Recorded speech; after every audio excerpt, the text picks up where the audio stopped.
Bonjour à tous, dans cette deuxième vidéo de tactique et stratégie du jeu de Hex, nous allons parler de vitesse de construction d'un chemin.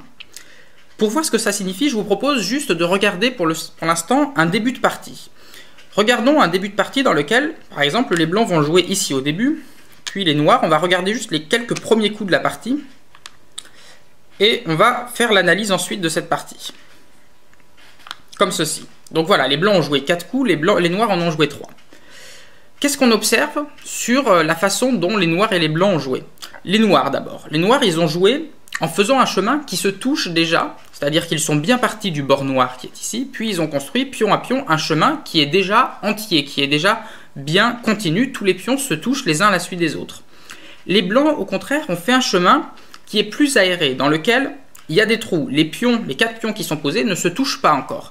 Seulement, cette façon de faire leur a permis d'aller plus vite. C'est-à-dire que leur chemin n'est pas encore totalement relié, mais ils ont déjà une trame en pointillé qui finalement relie déjà les deux bords blancs. Vous voyez que là, les deux bords blancs, ils sont déjà reliés par cette trame en pointillé, alors que les noirs, ils ont fait un chemin qui n'arrive même pas encore à la moitié du plateau.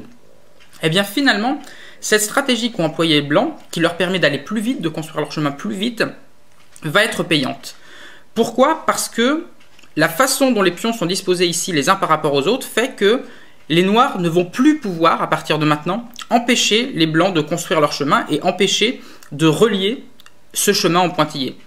Imaginons par exemple que, à partir de cet instant, les noirs se disent « Bon, j'arrête de construire ce chemin-là qu'on continue et je me mets à jouer en défense. » C'est-à-dire je me mets à jouer pour empêcher les blancs de construire leur chemin.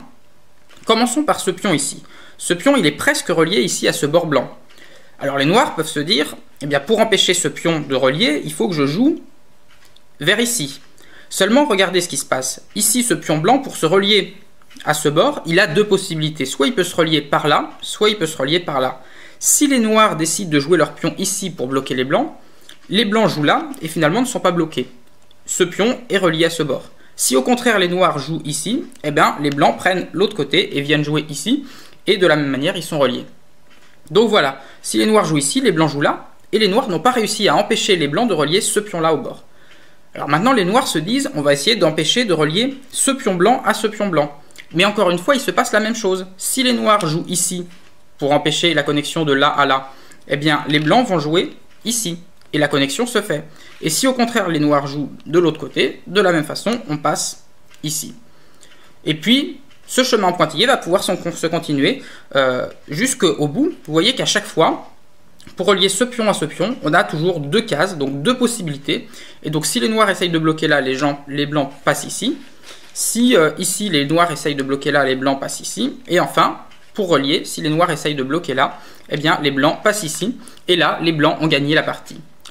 Donc vous voyez que finalement, si on revient à la position de tout à l'heure, quand les blancs avaient réussi à construire leur chemin en pointillé ici, eh bien, ils avaient déjà gagné. C'est-à-dire que là, ils étaient sûrs de pouvoir relier leur chemin en pointillé.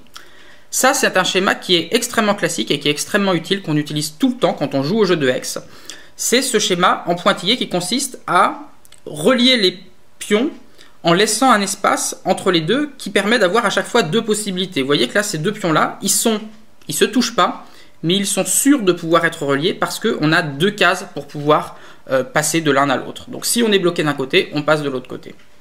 Ce schéma-là, cette construction-là, ça s'appelle une construction en losange, un petit losange. Vous voyez ici, ces 4 cases-là, celle des deux pions blancs et celle des deux cases qui permettent de les relier, forment un petit losange. Quand vous avez un pion qui par exemple se trouve ici au milieu du plateau, eh bien vous avez 6 directions autour de ce pion qui permettent de partir en direction losange. Vous pouvez partir soit ici, vous voyez qu'ici ce pion blanc maintenant peut être sûr d'être lié là. Vous pouvez partir ici, ici, ici, ici, voilà, ou ici. Ça fait au total 6 possibilités. C'est lié au fait évidemment que les cases sont hexagonales. Et cette façon de jouer, en ne reliant pas directement les pions, mais en faisant des maillons avec des petits losanges comme ça pour faire un chemin en pointillé, permet de gagner du temps, permet de prendre son adversaire de vitesse sans pour autant prendre de risques, puisque ici, ce genre de maillon est sûr de pouvoir être fermé.